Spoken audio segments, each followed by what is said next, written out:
I think I'm getting old. A couple days ago, I was with my kids and we did this online hearing test.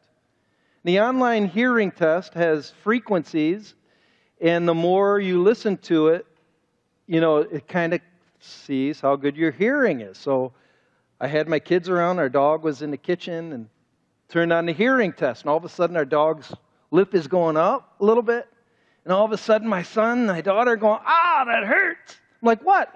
Don't you hear that? That hurts. I'm like, no. And then my wife's doing dishes. Oh, that hurts. Turn that down. I'm like, what? Don't you hear that? And then waiting. Then I heard it. Oh, that hurts. And I realized I could see where I gauged. It says I've got really bad hearing. And my daughter says, Dad, you're getting really old. What?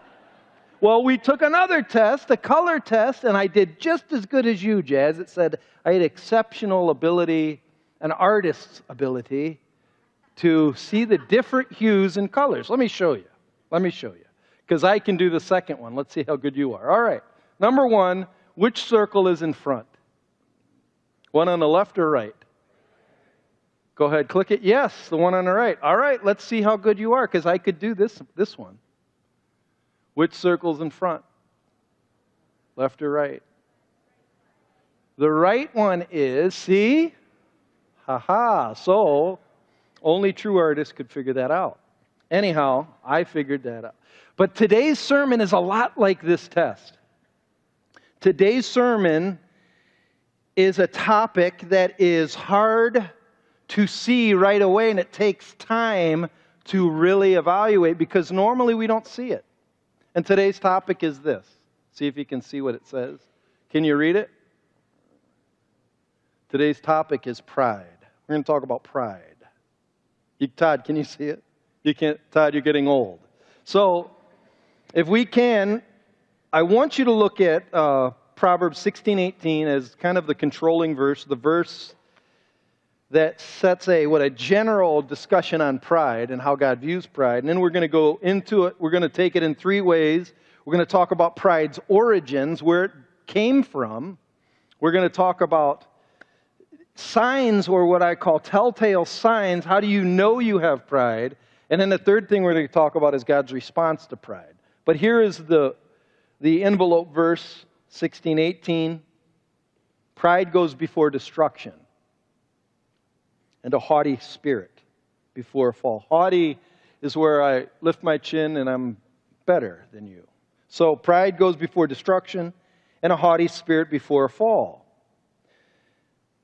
Problem with pride, it's easy to see in others. It's kind of like the first set of circles. When you look at other people, it's kind of easy to see their pride. The danger of pride is the second set of circles. It's hard to see in me. Listen to what one commentator says it's about pride. Nothing is so much hidden from man as himself. That is why talking about pride is one of the hardest sermons to preach on. Because the truth of the matter is, pride is that thing that the more we have of it, the less we think we have it. The more we have of it, the less we think we have it. It's really crazy. And so, if you are a proud man or a proud woman, you don't believe you're proud, so you don't think I'm going to be talking about you today. You're going to be saying, yeah, like that guy way over there. But all of us have it. All of us are infested with it. And we need to talk about it, because Proverbs does an awful lot. So the best way to uncover pride is to show you where it began. I'm trying to think, I don't want to just give you a definition of pride. I want to tell you where it began so you can see how pride, how it came in, it comes in the same way in our heart. So I want to begin at the very beginning. Does anybody know how Genesis chapter 1 verse 1 starts? In the beginning, God. In the beginning, God. Okay, so before all things began, just what I'm going to ask you to do is just let this sink in a second. So in the beginning, God. Who is God? God's eternal. He always was. He was not created. He is considered by scholars perfect in His Trinitarian being. He's the Father, Son, Holy Spirit, They have a perfect relationship of love, and they don't need anything to make it better. So they're not needy.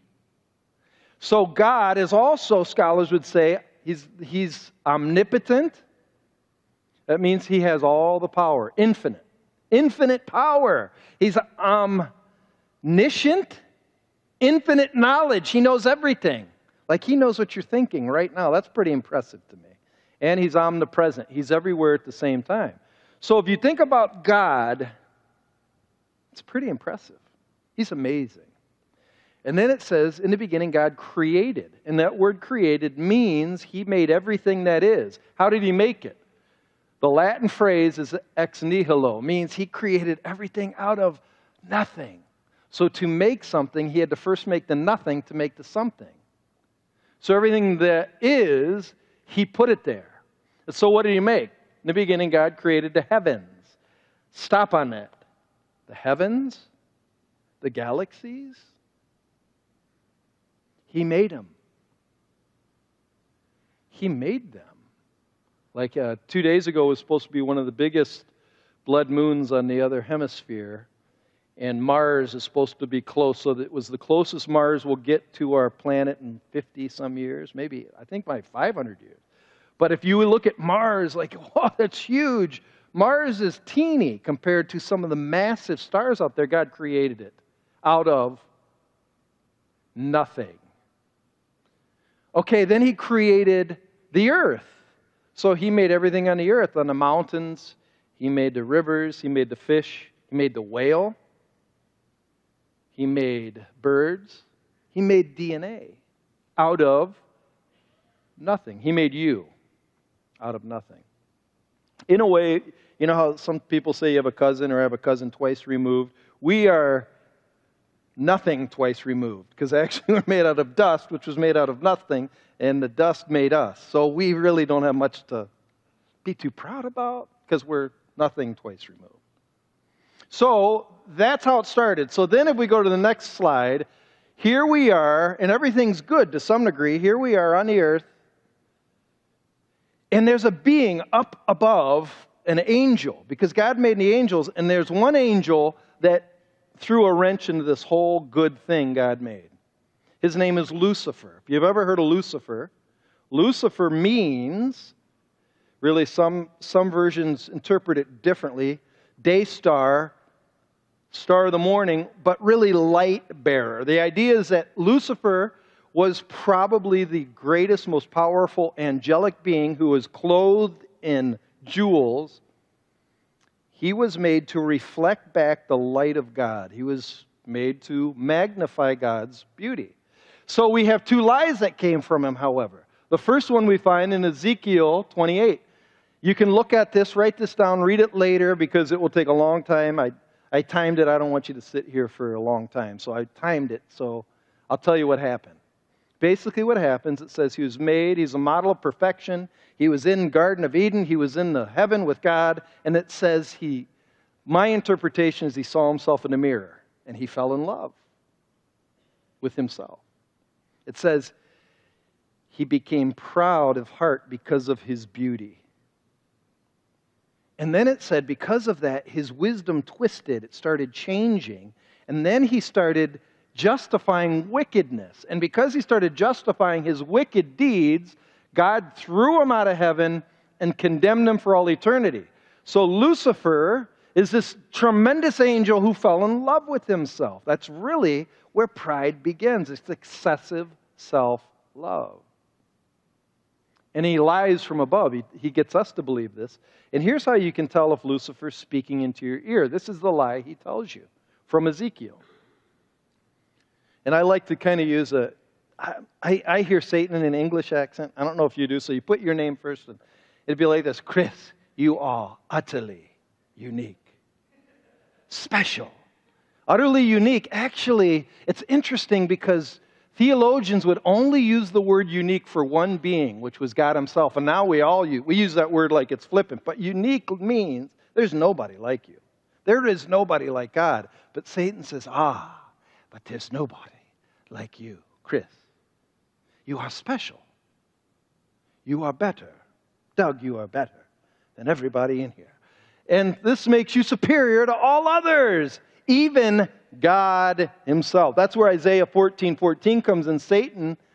Lucifer gets so full of himself that he wants God's throne. I'm going to be like God. And this is really the power of sin. I think I really am better. And I deserve. And I'm entitled. And I'm exempt from what everybody else is about. I've been here as senior pastor for a while. My second year, there was a guy. You won't know him, and so I can talk about him. But if he's here, I'd say the same thing to him, because I did. I'd say this to him. He's the most arrogant man I've ever met. This man would come up to me and flatter me. Flattery is words to try to make you feel good so you like the person. He'd flatter me.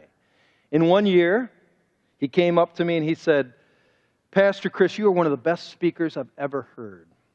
But you do far too much stuff around here. You got to have other people, pick up the load a little bit. Let them help you out.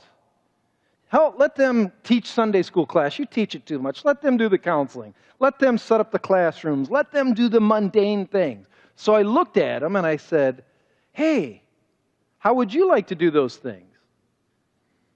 And he said, no, man, I'm too busy. I'm just too busy. I can't do that. I'm a busy man. I own my own business. I don't have time for this. There's people that aren't that busy that you could get to do this. Do you hear pride is saying, I'm better, I'm special, I'm exempt, where the normal guy can do it, but you're talking to somebody that's not normal. I'm special. Second lie, Lucifer's thrown out of heaven and he comes to earth and his name changes and he's given a different title. We call him Satan. Satan isn't actually his name, it's his title. It means the accuser. The one who's accusing the character of God to everybody. He's always throwing God's name in contempt. Well, he comes into the garden, chapter 3. You probably know the story. Puts on a snake costume, goes up to Adam and Eve, and he sees that tree that God said you can't eat from and says, see the fruit? Go ahead. And then Adam and Eve say, well, but God said if I eat that fruit, I die. And then Satan says, did God really say that? Are you sure? And Adam and Eve said, well, I want it, I like it, I will eat it. So this lie speaks to us like this. And by the way, you notice how the guy keeps growing, keeps getting a little bit bigger? Pride does that to you like yeast. So here's this lie. Put your name in there. Chris, to find joy, satisfaction, and security, you can't trust God. Because that apple looked good, but God doesn't want me to have it. But if I don't have it, He's keeping away that joy. So I'm just going to have it. I'm going to take it. Because that is what I deserve. That's Satan's lie. And then he says, because God won't give it to you, you must do it yourself. You must fend for yourself because God really doesn't have your best in mind. So you have to become independent, self-autonomous. It's a lie from above that everybody believes. Pride says, whatever it is, take it. You deserve it. Yeah, but who cares what God says? Take it! Who needs God?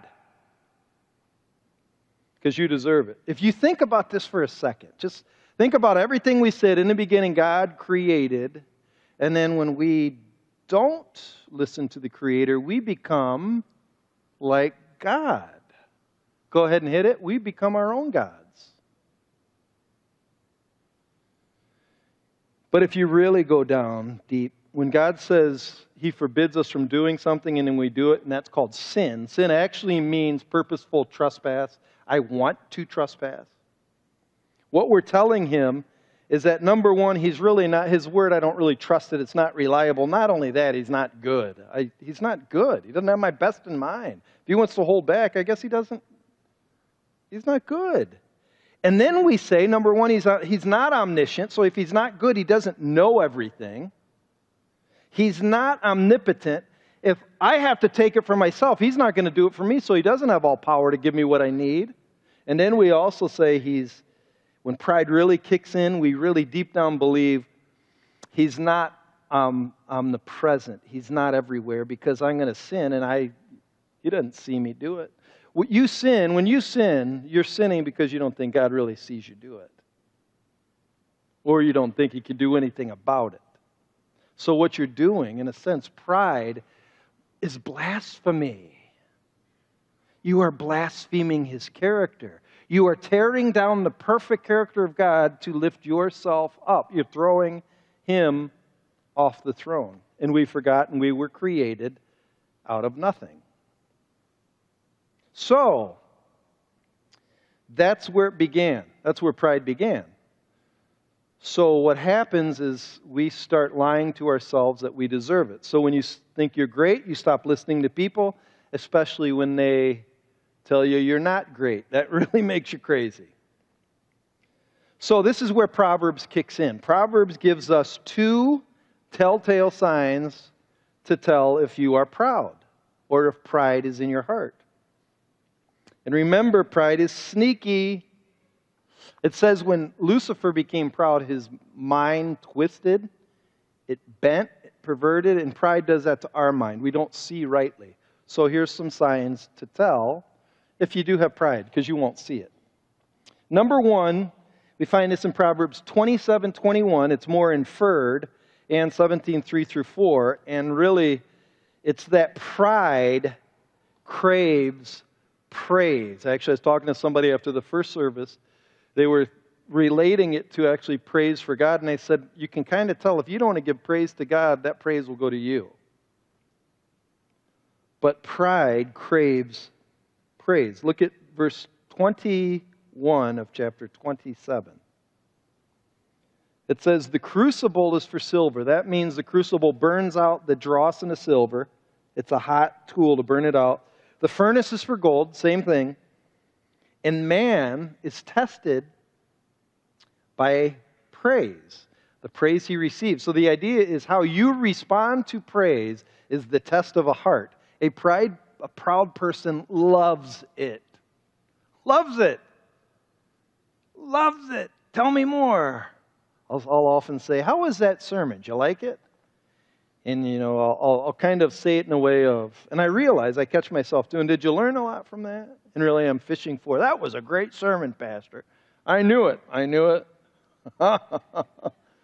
that's when Jared comes and takes a pen and goes, psst, stop it. Thank God for Jared. Thank God for him. Derek just laughs at you. But pride craves praise. A famous theologian was on his deathbed, and he said to his friend as his body was slowly dying, do you know what I have found as my physical body fails? Is that the last thing to die in me is self-love. One commentator says this about that same comment. We have to be very careful, therefore, to watch what we say to our brother, because we do him great injury when we supply unregulated praise. In other words, he goes on to say, this is why it is such a dangerous crisis when a proud heart meets flattering lips. Oh, a proud heart meets flattering lips. It's a perfect storm. Even if kindly meant, it quickly turns to poison, especially when we praise the religious man for his goodness. It will pull him farther away from relying on God's grace. Ooh. Think about that later, and it's like, oh, wow. So you mean to tell me the more religious you are and you're doing it so people think you are holy, actually the more you pull away from God and needing him? Yes, you become independent, independently pious. That's dangerous. This is why Jesus said this in John 5:44. Write this down because I'm not going to go there. I just want you to listen. John 5:44. How can you believe when you receive glory from one another and do not seek the glory that comes only from God? We love it when people lift us up or tell us we're great, but when God does, it doesn't hit us the same way. Like last week, Ken talked about wealth, And he said it's better to have a good name than to be wealthy. But many of us would still rather be wealthy. So in a way, we really don't want to hear what God has to say. John 12:43, they love the glory that comes from man more than the glory that comes from God. He's talking about the Pharisees and the religious men that would wear those religious tunics, and they would look haughty and proud and tell people how to be holy. And Jesus said they love the glory that comes from man. That's why they're that way. There's a story in Acts chapter 12, verse 21 about this guy named King Herod. You might have heard of him. King Herod was sitting on his throne, it says. He put on his royal robes. He sat above the people and he started delivering a speech. And it was so impressive, Acts says, the people heard him and they said, he has the voice of a God, not a man. And then it writes, immediately, an angel of the Lord struck him down because he did not give God the glory, and he was eaten by worms and breathed his last. So Herod gave a speech, and everybody said, oh, ho, ho, ho, ho. And Herod let it sink in, puffed up his chest, and the angel of the Lord struck him with in his insides being eaten out by worms. Yuck. That's what pride is to God. Yuck. Second sign that you might be proud. Go to Proverbs 13:10. This one is more obvious. The first one we don't get praise that much because everybody wants to hear praise. So you don't get that much praise, but when you get it, you hold on to it. So you probably don't hear it too much. But this one is a more telltale sign if you're proud. Proverbs 13:10. The ESV says, by insolence comes nothing but strife. The NIV says, by pride comes nothing but strife. Some other versions say, by arrogance comes nothing but strife. The Hebrew word means haughty, proud. So by insolence comes nothing but strife, but with those who take advice is wisdom. So the idea is, you know why there's strife and argument? And strife is angry argument. Anger. Whenever you read through Proverbs, the angry man is the proud man. Since the proud person, you got to think of it like this, since the proud person has knocked the omnipotent God off of his throne, he must fight to keep it. You threw the greatest being off the throne. Now you got to fight to keep it. And we fight to keep it through arguing and anger.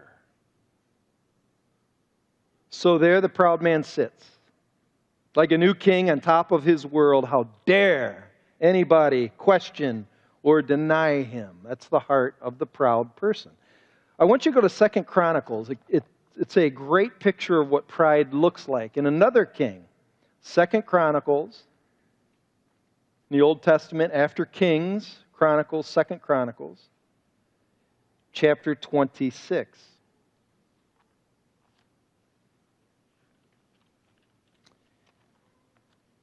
And we're going to look specifically at 16 to 21. But this is about a guy by the name of Uzziah. Uzziah was a powerful, this guy made Jerusalem great again. You know what I'm talking about? Anyhow, it says in 26, verse 10, he built towers in the wilderness. He cut out cisterns, so he brought water to the wilderness. He had large herds, so he's rich.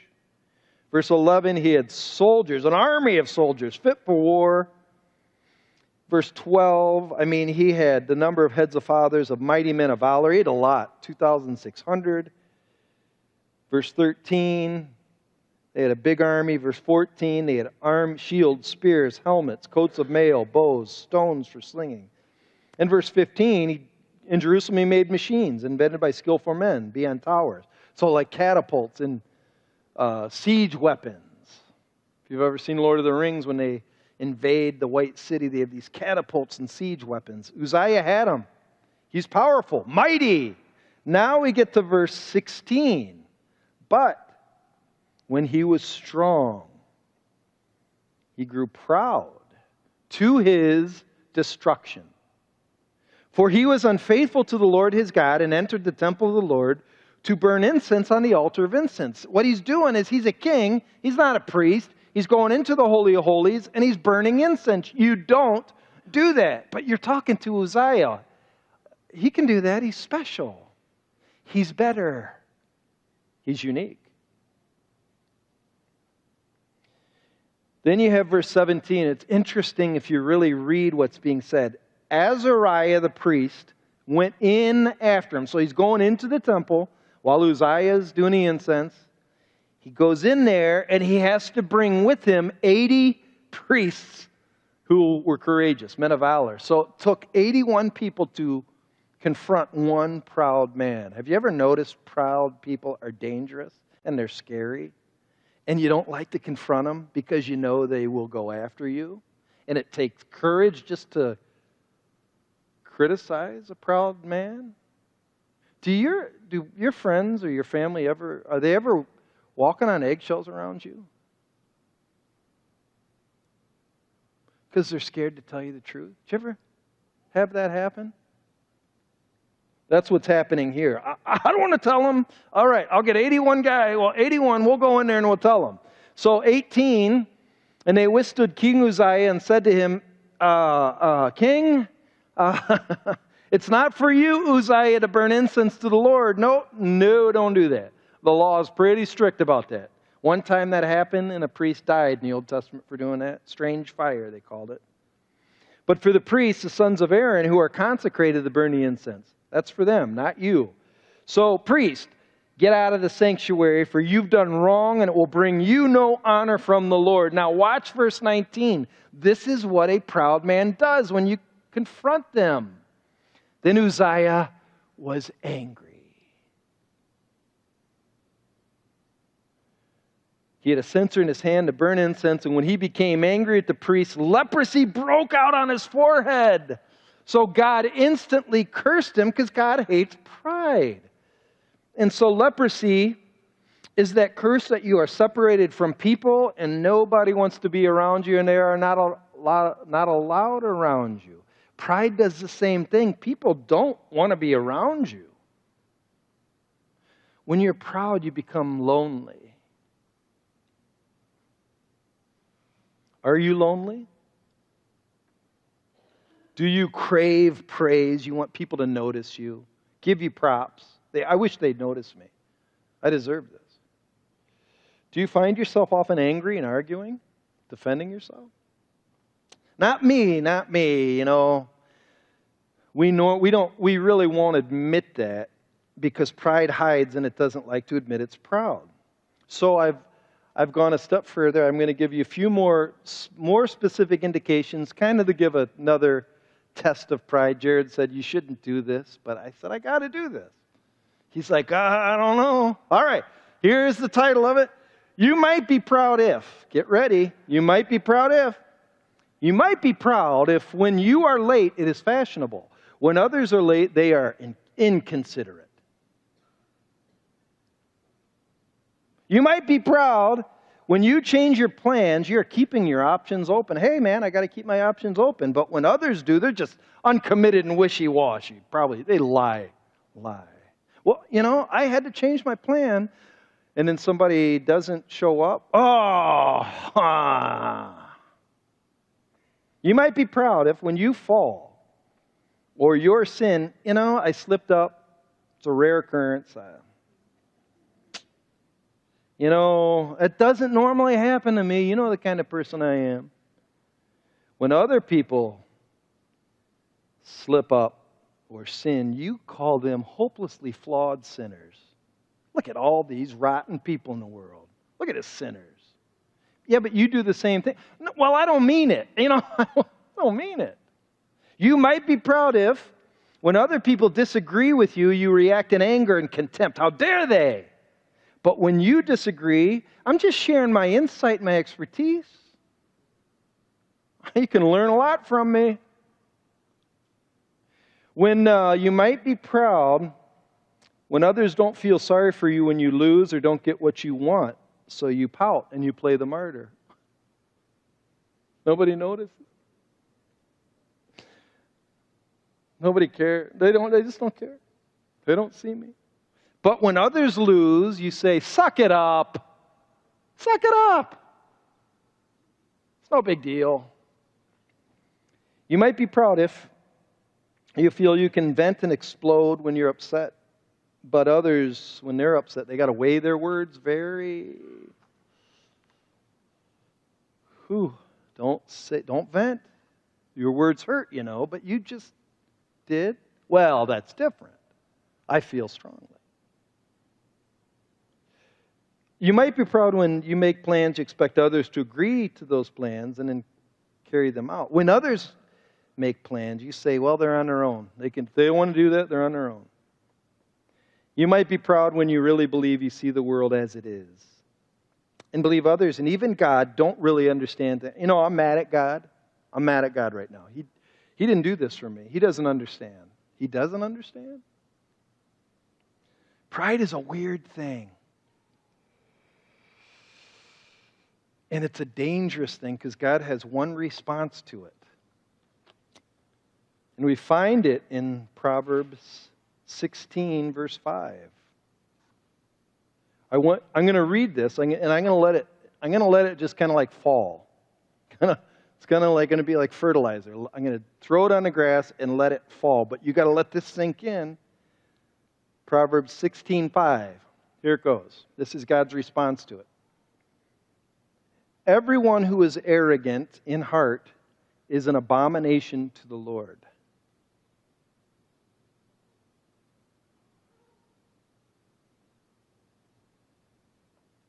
Be assured,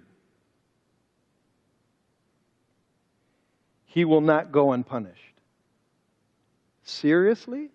Do you know what an abomination is? In Old Testament language, an abomination is something that is morally repulsive, so repulsive to God it makes him sick. He is saying pride makes him sick. You thinking you're better than other people, or special, or exempt, makes him sick. And he punishes it. That is why often in the New Testament it says God is opposed to the proud, but he gives grace to the humble. Pride must be punished because it wants to kick God off the throne and put you there. So if you're proud or if you're flirting with excessive self-love, independence from God, I can make it on my own, it makes God sick, and so he needs to extract poison. And as I'm thinking about this, how does he do that? How does he extract poison? Because honestly, pride is, every one of us, pride is in here a lot. Right now, pride is here. But you don't know it. And if it's in the church, oh man, the world's infested with it. It's like an infestation. So how does God get rid of it? There's really only one way. There's really only one way, and I want you to take this to heart. It's funny, sometimes I just want you to take this to heart. The way that he did it is he implemented something called the cross. I'm reading this book called The Crucifixion. And in the second chapter of the book, the author asks this question. Why does it matter how Jesus died? Why crucifixion? The writer says this. The manner of Jesus' death has stamped the character of faith for all time. He made it central when he said that anyone who would be his disciple must take up his cross and follow me. Taking up the cross means utter humiliation. Jesus died the death of a nobody. He was publicly shamed, which was meant to cause embarrassment and degradation. That was the point. So think about this. Jesus, the rightful king of the universe, who made everything out of nothing, showed us how to live, to be willing to go to the cross. And by going to the cross, Jesus killed our pride. Because it's the exact opposite of self-righteous piety. Look at my religion. Look how holy it is. It's the exact opposite. The cross was out of the city, out of the synagogue. It was out in the open to say, I'm nothing. It is the murder of self-love. The writer comments about how Paul called the cross a stumbling block and foolishness to both the Jew and the Greek. And they write this: most church-going people are Jews on Sunday morning and Greeks the rest of the time. Religious people want visionary experiences and spiritual uplift. Secular people want proofs, arguments, demonstrations, philosophy, science. Give me reasons to follow you, God. The striking fact, neither one of these groups wants to hear about a cross because it's embarrassing for self-made mankind. There's no glamour to it. There's no excitement in it. Nothing to feed pride, but it kills it. So here I want you to consider the cross for a second. Let's just consider it. And consider the purpose of the cross. It was meant to utterly crush the criminal, reduce him to nothing, and destroy all self-worth. It began by scourging. The Roman guards used a leather whip made of cords to which small pieces of metal or bone had been fastened. The victim was naked, tied to a post, exposing the back and the buttocks. The skin would be pulled away and tissue exposed. The metal shards would reach the skeletal muscles, rendering immediate pain and blood loss. The idea was to weaken the victim to a state just short of collapse or death. It was common to taunt and to ridicule. In Jesus' case, he's given a false crown. Yeah, you want the throne? Right, here's a crown. A twisted crown of thorns. And he's also given a purple robe of mockery. Next, the victim was paraded through the streets. This is the Roman triumphal procession. People would line the streets, laughing, spitting, shouting, heaving stones and excrement, which were hurled at the lowly prisoner. Then the wooden posts of the crossbeam were laid down where the person was thrown there on his back. Wrists and feet were nailed to it. Then he was lifted high. This is where the pain really began. Some victims lasted long hours and even days dying. Jesus died quickly, probably accounting for the intensity of the scourging. Each exhaled breath could only be achieved by tremendous effort. The only way to gain breath was to push oneself up by legs and feet, or by pulling on the wrists and the arms, which both were nailed.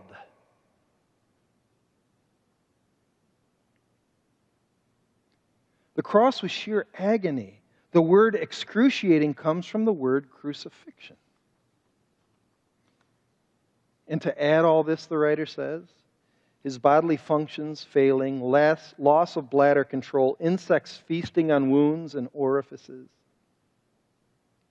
unspeakable thirst, muscle cramps, bolts of constant nerve damage on hands and feet, scourged back, scraping the tender swollen muscle tissue against sharp splinters of the dry wood on the cross. Jesus died truly and completely alone. The weight of his own body is what killed him as it hung, causing his own diaphragm to suffocate him. The cross is meant to shock and kill our pride. That's its purpose. It's to shock us and to kill our pride. Everything pride wants, glamour, wants to look good, wants the title. Everything pride wants, everything pride lives for, the cross condemned. The writer finishes by saying, today's church is congratulatory, certain of its own spiritual attainments. Look how great we are. Whereas the cross of Christ displays God's leveling of all distinctions in his death. The cross is offensive to everyone. All human achievement is called into question. Crucifixion itself, as an utterly vile method, was worse than any of us are presently capable of fully imagining. Reflecting upon it may help us, however, under the guidance of the Spirit, to draw closer to this unimaginable act of God's love for all humanity. He loved us. He became sin for us. He took our pride for us so that we might become the righteousness of God in him. He became sin for us. So the cross is meant to kill my pride and it gives me back my real life. That is why I think Paul says this in Galatians 6:14. But far be it from me to boast, except in the cross of our Lord Jesus Christ. So tell me, just 3 questions for you. Tell me, how can a Christian be proud when our Savior died naked, humiliated, and alone? Why do you think you need special treatment when Jesus was treated like a common beast and animal? And what do you boast in that wasn't first given to you? You are twice removed from nothing. He became sin for us.